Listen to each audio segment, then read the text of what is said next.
students. Today, let us see page number 58, the destruction of democracy. Okay. So, the topic is destruction of democracy. So, here, as Hitler became Chancellor of Germany, then Chancellor, that is the highest post in the cabinet of ministers. Just as in today's democracy, we see Prime Minister, that is the highest post in cabinet of ministers. So at that time, it was Chancellor. So President Hindenburg offered chancellorship to Hitler. Okay, and then Hitler became dictator of Germany. So gradually, how this process was, step by step, how this process was carried out, let us see. Okay, so conservative, those who wanted to retain democracy as it is, so means up to that time, Hitler's army, Hitler's special forces, they manage conservative, and conservative reach to their cause. Then when they acquire power, when Hitler acquired power, very slowly, gradually, he tried to dismantle the structure of democratic rule. He wanted that democratic rule should be collapsed. Democratic rule उसको खत्म करना है.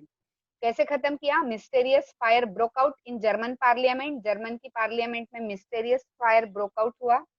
Fire आया और means fire होने की वजह से धीरे धीरे मीन्स पूरा स्ट्रक्चर डिसमेंटल किया. फिर उसने fire decree, the fire decree, that is एक एक्ट है 28 फरवरी 1933. तो इस एक्ट के जरिए हिटलर ने सारे सिविल राइट्स सस्पेंड किए, खत्म किए. फ्रीडम ऑफ स्पीच अलाउ नहीं था, फ्रीडम ऑफ अलाउ नहीं था, फ्रीडम ऑफ असेंबली, मतलब जो वाइमार कॉन्स्टिट्यूशन ने जो राइट्स उन्हें दिए थे, so all those rights were taken away by Hitler. Then he turned to his enemies. फिर enemies की तरफ मुड़ा. कौन? कम्युनिस्ट. कम्युनिस्ट को immediately he packed them to concentration camp. concentration camp मतलब ऐसा कैंप है, ऐसी आइसोलेटेड प्लेस है कि जहां पर without the process of law, court के सामने प्रेजेंट करना नहीं है, अरेस्ट करना नहीं है, कुछ भी नहीं करना है. सो वहां पर अ पर्सन इज किल्ड. तो ऐसे इंसान को कि जिसको मतलब वहां कॉन्सेंट्रेशन कैंप में भेजा गया है, so without being presented to police, without being presented to जज court, that person is killed over there. So typically मतलब वो जो कंसंट्रेशन कैंप है, तो वहां से इंसान भाग ना जाए इसके लिए जो फेंसेस थे, तो फेंसेस में जो वायरिंग है वो इलेक्ट्रिसिटी की वायरिंग लगाई हुई थी, और उस वायर में हमेशा से 440 वोल्ट का करंट जो है वो रन होता था, ताकि जो भी कोई उससे भागने की, स्लिप होने की कोशिश करे, the person is killed eight the same moment by getting electricity shock. तो ऐसी वहां पर अरेंजमेंट की हुई थी. देन रिप्रेशन जो है कम्युनिस्ट का वो तो सीवियर था. ठीक है, जो मतलब सर्वाइवर, मतलब आउट ऑफ द सर्वाइविंग 6808 वो ड्यूसेल्डॉर्फ वहां पर चले गए. एक स्मॉल सिटी है, अबाउट 500,000 पॉपुलेशन, वहां पर ये चले गए. 1440 जो है, तो मतलब उसमें से एक कम्युनिस्ट थे जो वहां पर गए उसमें से. सो हाउएवर 52 टाइप के लोगों को हिटलर ने मारना स्टार्ट किया था, एंड 52 टाइप के लोग हिटलर को जो पसंद नहीं थे, तो वो लोगों को हिटलर ने उनके कॉज तक पहुंचाना वो स्टार्ट किया. 3 मार्च 1933 ये फेमस एनेबलिंग एक्ट हिटलर ने पास आउट किया. ये जो एक्ट है, इससे पूरे जर्मनी पर हिटलर एस्टैब्लिश डिक्टेटरशिप, उसने डिक्टेटरशिप पूरी सेट की इससे. ठीक है, सारी पावर्स जो है पार्लियामेंट की, दे वेर साइड लाइन, वो खत्म की, एंड रूल बाय डिक्री, मतलब क्या, अपनी मर्जी से रूल करने लगा.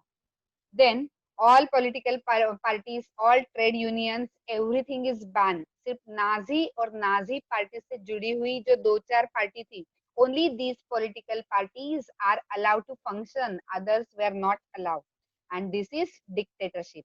So the state established full control over economy, economy पर उनका कंट्रोल, मीडिया पर उनका कंट्रोल, आर्मी पर उनका कंट्रोल, जुडिशियरी, जजेस भी वही जजमेंट देंगे जो हिटलर चाहेगा, and in this way full dictatorship was established on Germany. ठीक है, आगे स्पेशल सर्वेलेंस फोर्सेस जो है और सिक्योरिटी फोर्सेस वो क्रिएट हुए. ठीक है, तो जैसे नाजीज को सोसाइटी चाहिए थी, whatever type of society Nazis wanted. So in order to create that type of society, ऐसी society create करने के लिए he established total control over the society too. society पर भी पूरा control लाया. See, रेगुलर पुलिस थे ही वहां जो ग्रीन यूनिफॉर्म में थे, जो मतलब गवर्नमेंट को सर्व कर रहे थे. So apart from regular police in green uniform, special storm troopers. देखो नाम ही कैसा है, स्टॉर्म ट्रूपर्स मतलब क्या, तूफान, तूफानी सेना थी ये. इतने मिनटों में एक जगह से दूसरे जगह पर पहुंचना और मतलब जो चीज बोली उसका खात्मा करना, ये स्टॉर्म ट्रूपर की ट्रूपर्स सॉरी स्टॉर्म ट्रूपर्स की स्पेशलिटी थी. देन उसमें जेस्टापो सीक्रेट स्टेट पुलिस थे. देन एसएस प्रोटेक्शन स्क्वाड्स वाले पुलिस थे. क्रिमिनल पुलिस थे. सिक्योरिटी सर्विसेज थी. सो इतने सारे टाइप के उसने मतलब पुलिस डिपार्टमेंट ने इतने सारे टाइप खोले सो दैट जो आवाज हिटलर के खिलाफ उठे उसको वही दबा देना चाहिए. And that's why this so many types of police forces he created. So extra constitutional powers उसने सारे पुलिस फोर्सेस को दे के रखी थी कि किसी को भी उठाओ बिना प्रोसीजर, किसी को भी जेस्टापो टॉर्चर चेम्बर में ले जाकर टॉर्चर करो या फिर कंसंट्रेशन कैंप में ले जाओ, किसी को भी डिपोर्ट करो, सिटी से बाहर, शहर से बाहर किसी को भी निकाल दो, arrest anybody without any procedure, बिना प्रोसीजर को फॉलो करे अरेस्ट करो. सो पुलिस फोर्सेस जो है तो मीन्स उसमें acquire powers to rule with impunity. ठीक है, तो मन मर्जी का रूल उन्होंने करना स्टार्ट किया under Hitler's leadership. Now reconstruction. Okay, page number 59 you open. Hitler assigned the responsibility of economic recovery to his friend. Economist था हिटलर का एक फ्रेंड, उसका नाम है हजालमर शाच. सो हजालमर शाच जो एक इकोनॉमिस्ट था, so he advised Hitler that full production and full employment, this can minimize or this can reduce the economic crisis of Germany. Germany का इकोनॉमिक क्राइसिस अगर खत्म करना है, so what will be the means process for that Hajalmar Schacht advised Hitler, that is full production and full employment. And this full production and full employment is a state funded program. इसको funding कौन करेगा? Government. इसके लिए funds कौन लाएगा? इसके लिए capital कौन इन्वेस्ट करेगा? Government is going to invest the capital for this work creation programme. ये जो प्रोजेक्ट है तो इसमें फेमस जर्मन सुपर हाईवेज जो आज भी है तो वो बनाए गए, और पीपल्स कार वोल्क्सवैगन ये आज भी है, वोल्क्सवैगन की पोलो गाड़ी है और बहुत सारी है. सो ये मतलब पीपल्स कार वोल्क्सवैगन उसकी फैक्ट्रीज हिटलर ने लगाई so that his people should get employment. मतलब अनएम्प्लॉयड कोई ना रहे, अनएम्प्लॉयड रहने से पैसे नहीं मिलेंगे वो पर्सन के मतलब फैमिली को, और वो स्टैंडर्ड ऑफ लिविंग जैसा मतलब नाजीज को चाहिए वैसा नहीं रह पाएगा, तो इसके लिए कोई भी बेरोजगार ना रहे. So that this famous German super highway and Volkswagen ये दोनों प्रोजेक्ट उसने लॉन्च किए. अभी फॉरेन पॉलिसी को लेकर भी हिटलर ने क्विक सक्सेस लिया. उसने लीग ऑफ नेशन से खुद को बाहर निकाला 1933 में. देन रीऑक्यूपाइड विथ राइनलैंड, राइनलैंड जो है उसको रीऑक्यूपाई किया 1936 में. ओके, देन जर्मनी और जर्मनी को ऑस्ट्रिया से जोड़ दिया 1938 में. ऑस्ट्रिया अपने कब्जे में कर लिया. एक स्लोगन दिया, one people one empire one leader, क्योंकि ऑस्ट्रिया में जर्मन स्पीकिंग पॉपुलेशन था. एथनिसिटी जो हिटलर के रेस की है, नाजीज नॉर्डिक आरियंस वही थे. सो आगे फिर वो जर्मन स्पीकिंग सुदेतनलैंड वहां पर गया, वहां से जेकोस्लोवाकिया, वहां से पूरा कंट्री सुदेतनलैंड जेकोस्लोवाकिया सब अपने कब्जे में कर लिया. और इंग्लैंड सिर्फ उसको देख रहा था. It means Hitler Germany was having unspoken support of England. England सिर्फ उसको देख रहा था, कुछ भी नहीं बोला, क्योंकि इंग्लैंड को भी लग रहा था वर्साइलस का जो मतलब ट्रीटी हुआ था, जो कॉम्पेंसेशन जर्मनी पर थोपा गया, इम्पोज किया गया, दैट वाज टू हार्श, और इसके लिए इंग्लैंड ने कुछ नहीं बोला. और धीरे धीरे फिर क्या है कि हिटलर सक्सेसफुल होता गया और उसकी जो कंट्री की डेस्टिनी है वो बदलती गई. सो हिटलर डिड नॉट स्टॉप, यहाँ पर वो रुका नहीं. शाच ने उसको एडवाइस किया हिटलर को कि मतलब अभी रीआर्मामेंट ठीक है, क्योंकि स्टेट जो है डेफिसिट फाइनेंसिंग कर्जे पर चल रहा है. जिस वक्त ये कोलैप्स हो गया तो इकोनॉमी वापस खत्म हो जाएगी. मतलब उसने उसको वार्न किया, बट ना कॉशियस लोग हिटलर को पसंद नहीं थे। सो दैट्स व्हाई शैच को भी उसने निकाल दिया कि तू जर्मनी में नहीं रहेगा। और उसने सोचा कि अभी इकोनॉमिक क्राइसिस से बाहर निकलना है तो वॉर करना। ओके, रिसोर्सेस अक्यूमुलेट करना स्टार्ट किया कि अगर वो टेरिटरी बढ़ेंगी तो टेरिटरी बढ़ने से उनको रिसोर्सेस मिलेंगे, वो बेच के पैसे मिलेंगे, and in that way Germany का डेस्टिनी और चेंज होगा। तो सितंबर 1939 उन्होंने पोलैंड को इन्वेड किया। ठीक है, और यहाँ से सेकंड वर्ल्ड वॉर स्टार्ट हुआ। अंडरलाइन करो, सितंबर 1939 Hitler Hitler invaded Poland. Hitler ने पोलैंड को इन्वेड करना मतलब क्या, सराउंड कर लिया आर्मी के साथ, अटैक के लिए बुलाया। और वहां से मतलब वॉर स्टार्ट हुआ फ्रांस और इंग्लैंड के साथ भी। सितंबर 1940 में ट्राई पार्टी एक्ट साइन हुआ। 1940 में ट्राई पार्टी मतलब जिसमें 3 कंट्रीज है, 3 पार्टी मिलकर जो एक्ट साइन हुआ, पैक्ट साइन हुआ, that is known as tri party act. तो ट्राई पार्टी, पहला जर्मनी, दूसरा इटली और तीसरा जापान। तो जर्मनी, इटली एंड जापान, इसके बीच में ये एक्ट साइन हुआ, पैक्ट साइन हुआ। और हिटलर ने बोला कि पूरे इंटरनेशनल पावर अभी जर्मनी कंट्रोल करेगा।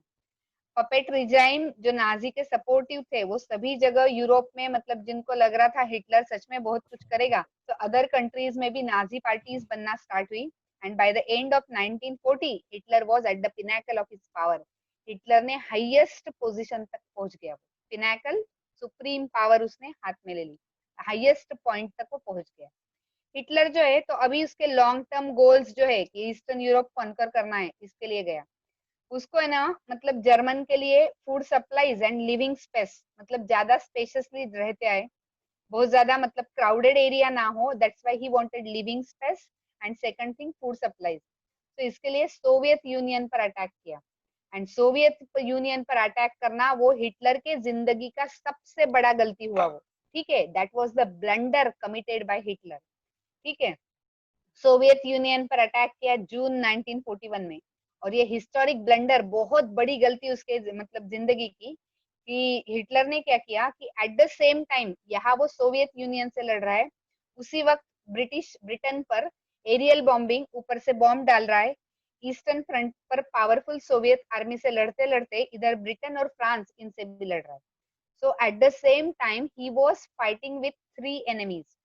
सोवियत रेड आर्मी जो है तो वो तो बहुत जबरदस्त हो चुकी थी तब तक जोसेफ स्टालिन के लीडरशिप में। सो उन्होंने जर्मनी को इतना गंदा हराया, इतना इंसल्टिंग हराया कि जर्मनी सोच भी नहीं सकता कि किसी के हाथों से वो इतना खराब तरीके से हारेंगे। क्या किया उन्होंने कि 90 डेज तक जर्मनी की सेना, हिटलर की जो आर्मी, उसको हिलने ही नहीं दिया जगह से। आजू बाजू से पूरी रेड आर्मी ने उसको कवर कर लिया। उन तक ना फूड सप्लाई पहुंचने दिया प्रॉपर, जितना चाहिए उतना, उनको ना जगह से हिलने दिया। इतनी खराब कंडीशन की थी। ठीक है, रेड आर्मी ने जर्मन सोल्जर्स को, उसके बाद में जब उन्होंने वो 90 डेज के बाद वो खोला, तो उसके बाद जर्मन सोल्जर्स को इतना भगाया जब तक वो बर्लिन नहीं पहुंचे, उनके पीछे सोवियत आर्मी। ठीक है, और इससे मतलब भी उसको पता चला कि सोवियत कितना स्ट्रांग हो चुका है, रशिया कितना स्ट्रांग हो चुका है। और इसके लिए मतलब later half of the century 1950 के बाद से मतलब सोवियत रशिया जो है एक स्ट्रांग कंट्री बन के वर्ल्ड के मैप पर उभर आया। तो मीनवाइल यूएसए जो है, तो यूएसए ने वॉर में इन्वॉल्व होना छोड़ दिया था। यूएसए सिर्फ देख रहा था। वापस से इकोनॉमिक प्रॉब्लम फेस करना जैसे फर्स्ट वर्ल्ड वॉर के बाद हुए, मतलब यूएसए की इच्छा नहीं थी कि ये सब कुछ करे। बट ज्यादा वक्त तक यूएसए मतलब वॉर से बाहर नहीं रह पाया। क्यों? क्योंकि जापान ने क्या किया, जापान को ईस्ट में पावर एक्सपांड करनी थी अपनी, और इसके लिए उसने, जापान ने इंडो चाइना ऑक्यूपाई कर लिया और यूएस के नेवल बेसेस जो है तो उस पर भी अटैक करने का प्लान बनाया। पैसिफिक ओशन में यूएस के जो नेवल बेसेस है, नेवी के जो मतलब बेसेस है, तो वहां पर मतलब अटैक का प्लान बनाया। जापान ने हिटलर को अपना सपोर्ट दिया। यूएस के जो मतलब पर्ल हार्बर है, वो वहां बेस था यूएस के नेवी का, उस पर अटैक किया। और यूएस सेकंड वर्ल्ड वॉर में एंट्री मारी उन्होंने। और वॉर जो है मई 1945 में एंड हुआ। हिटलर की हार हुई। यूएस ने एटम बॉम्ब ड्रॉप किया, पहला हिरोशिमा में, जापान में 6 अगस्त को, एंड 9 अगस्त नागासाकी में। और वो एटम बॉम्ब डालते से ही, न्यूक्लियर बॉम्ब डालते से ही वर्ल्ड को मतलब उसके टेरिफिक रिजल्ट सामने आए कि कितना भयानक न्यूक्लियर वेपन हो सकता है, और उसके साथ ये सेकंड वर्ल्ड वॉर खत्म हुआ। और तभी वो हेलमट और उसके फादर जो है, तो सेकंड वर्ल्ड वॉर के बाद अभी अलाइड पावर उनके साथ क्या करेगी इसका टेंशन उन्हें था। सो मतलब उन्होंने जो क्राइम्स किए अब तक, उसका सबका बदला वो उनके साथ लेंगी, एंड दैट्स व्हाई मतलब अपने आप को सुसाइड करके मार दे या क्या करे। और इसके लिए वो जो हेलमत है, तो उसने 9 इयर्स तक घर में खाना ही नहीं खाया था कि ब्रेड में पॉइजन मिक्स करके ना उसे दे दे, because he overhear the conversation between his parents, and that's why he decided. यहाँ तक समझ में आया? Everything is clear till this? Children please reply. Okay, Purva से आ गया मुझे रिप्लाई।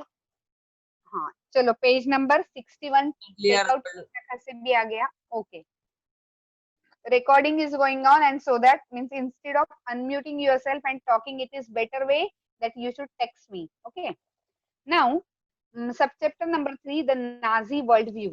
Okay, Nazi worldview देखो, जो क्राइम्स नाजी ने कमिट किए थे, तो वो क्राइम्स क्यों किए? Because they believe in system, एक सिस्टम में बिलीव करते थे वो, एक प्रैक्टिसेस में बिलीव करते थे। So what was that set of practices? देखो अभी Nazi ideology, who is this?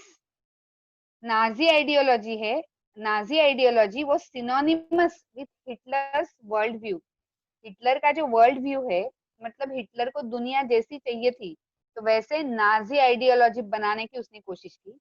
So according to Hitler, वो नाजी आइडियोलॉजी के हिसाब से, और there was no equality between people, लोगों के बीच में इक्वालिटी नहीं है, but racial hierarchy. Racial hierarchy मतलब रेस के हिसाब से, लेवल से, कौन हाई लेवल का, कौन लो लेवल का, कौन मिडिल लेवल का, ऐसे।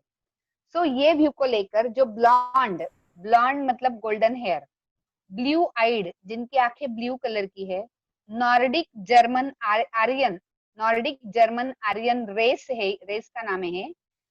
तो ये at the top of the human race, human race में सबसे टॉप लेवल पर ये लोग है, नॉर्डिक आर्यन। और जूस जो है, तो जू ये जो मतलब रेस है, that is at the lowest, सबसे नीचे जूस है, लोएस्ट रंग, वो रैंक में सबसे लो लेवल के जूस है। सो तो इसके लिए उन्होंने उसको एंटी रेस की, मतलब उनके रेस के खिलाफ है वो, आर्च एनिमीज ऑफ आर्यंस, और आर्यन रेस के मतलब कट्टर दुश्मन, बहुत ज्यादा कड़े दुश्मन, ऐसा वो जूस को मानता था। सारे जो कलर्ड है, मतलब सबसे गोरे चिट्टे हाईएस्ट, एकदम जो भद्दे काले है वो एकदम लोएस्ट, और बीच में जो मिडल में कलर्ड, जैसे इंडियंस, एकदम गोरे भी नहीं और एकदम काले भी नहीं, जो मतलब मिडल, मिडल ईस्ट में। तो उनको मतलब उन्होंने एक्सटर्नल फीचर, तो उनके बीच में मतलब ऐसे रखा था कि ये क्या लेवल के, ऐसे नाजी आइडियोलॉजी से। हिटलर ने जो आइडियोलॉजी है उसकी, तो वो उसने बोरो की थी डार्विन और हर्बर्ट स्पेंसर जैसे थिंकर्स से। डार्विन नेचुरल साइंटिस्ट था, उसने creation of plants and animals, तो उसका क्रिएशन कैसे हुआ ये बताने की कोशिश की थी, और इवोल्यूशन ग्रेजुअली वो कैसे इवॉल्व हुए ये भी बताया। नेचुरली हर एक इंसान अपने अपने एनवायरमेंट में रहने के लिए जो उसको इम्यून सिस्टम लगता है वो डेवलप कर ही लेता है, हैबिटेट बोलते हैं, अडेप्ट कर लेता है वो सराउंडिंग को। सो हर्बर्ट स्पेंसर जो है, उसने भी सर्वाइवल ऑफ द फिटेस्ट, मतलब जिस एरिया में जिसका जन्म हुआ है वो एरिया में वो अपने आप को अडेप्ट कर ही लेता है। तो इस आइडिया से मतलब जो स्पीशीज जो अर्थ पर रहने के लायक है, वो अर्थ के सारे कंडीशन को अडेप्ट कर लेती है, उनकी बॉडी जो है वो कंडीशन को अडेप्ट कर लेती है। सो डार्विन ने कभी भी ह्यूमन रेस में मतलब अलग अलग है ऐसा नहीं बताया था, प्योरली मतलब ये नेचुरल सिलेक्शन है ऐसे ही बताया।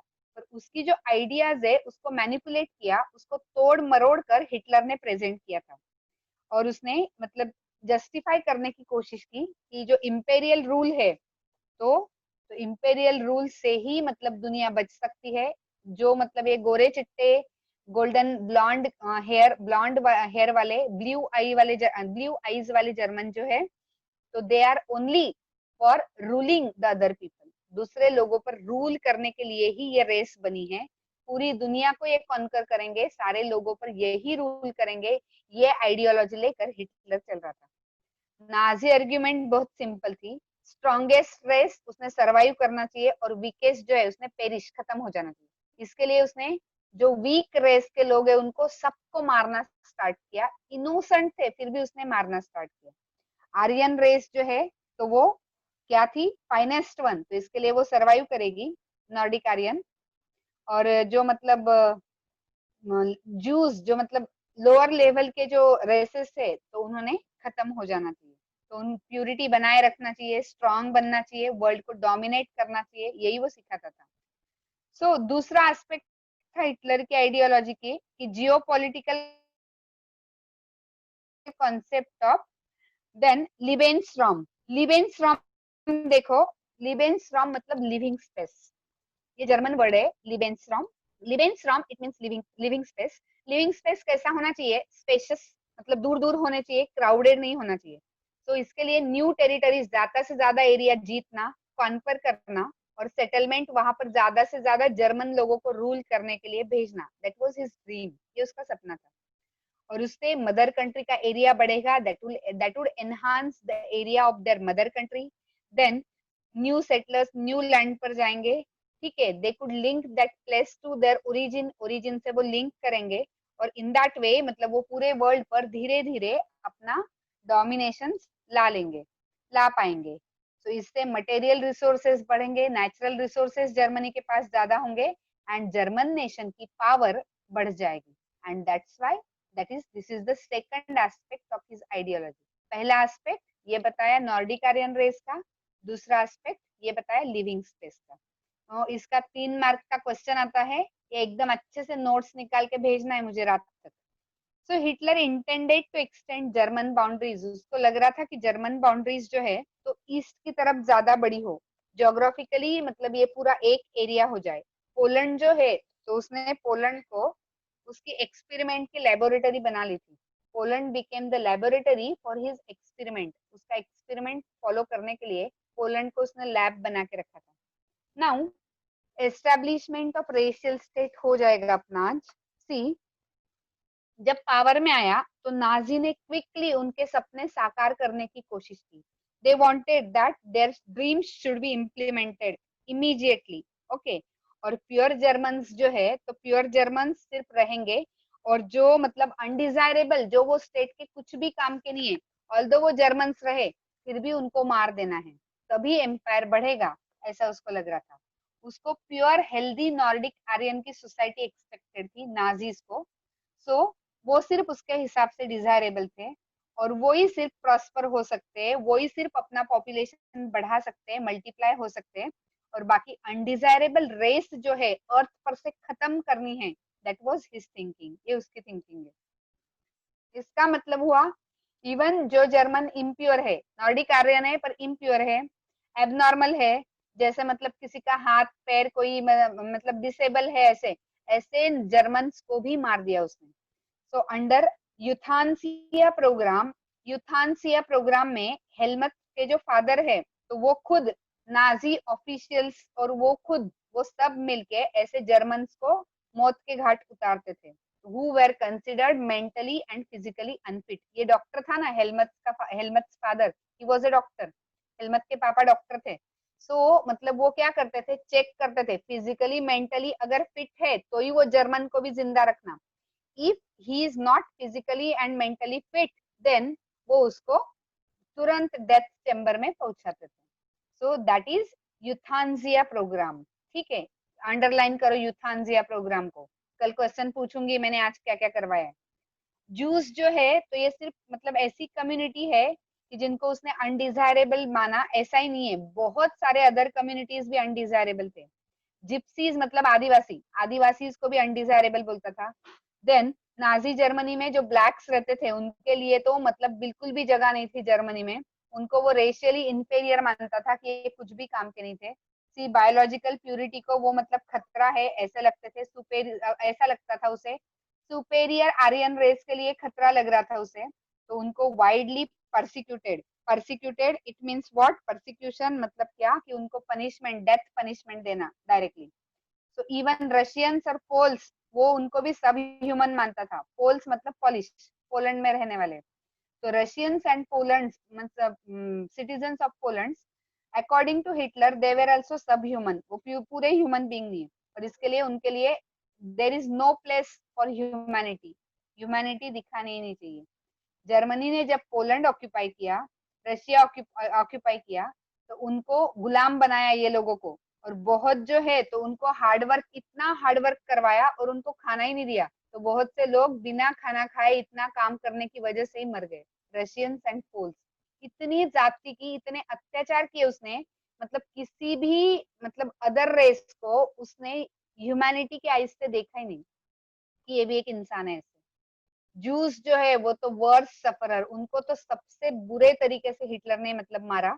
नाजीज का जो हेट्रेड था जूस के लिए, तो मतलब वो तो बहुत ज्यादा था, क्योंकि अकॉर्डिंग टू क्रिश्चियनिज्म, क्रिश्चियन हॉस्टिलिटी, क्रिश्चियंस के हिसाब से मतलब जीसस का जो मतलब ये हुआ था मर्डर, उसके हाथों पे, हाथ पैरों पर जो ये लगाए थे नेल्स, ठीक है, और उसको जो सूली पर चढ़ाया था, तो वो जूस ने ही चढ़ाया था, ऐसा उनका मानना था।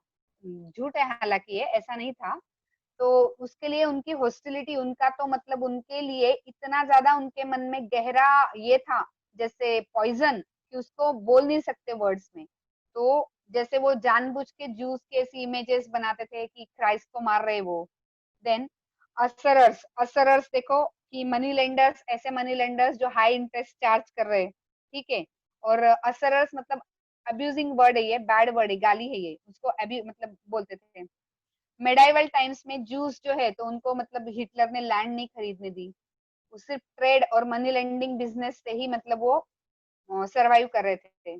सेपरेटली उनको एरिया, उनको बाकी मतलब जहां पर दूसरे लोग रहते वहां उनका रहना भी अलाउ नहीं था। वो लोग कहाँ रहते थे, they use to live in a special area called ghetto, ghetto वाला स्पेशल एरिया रहता था, झोपड़पट्टी लाइक, और वहीं पर सारे जूस साथ में रहेंगे। देन वहां पर पीरियोडिक वायलेंस, जानबूझ के वहां पर मतलब वायलेंस, दंगे करवाते थे। एक्सपल्सन फ्रॉम लैंड, लैंड से निकाल फेंकते थे जूस को।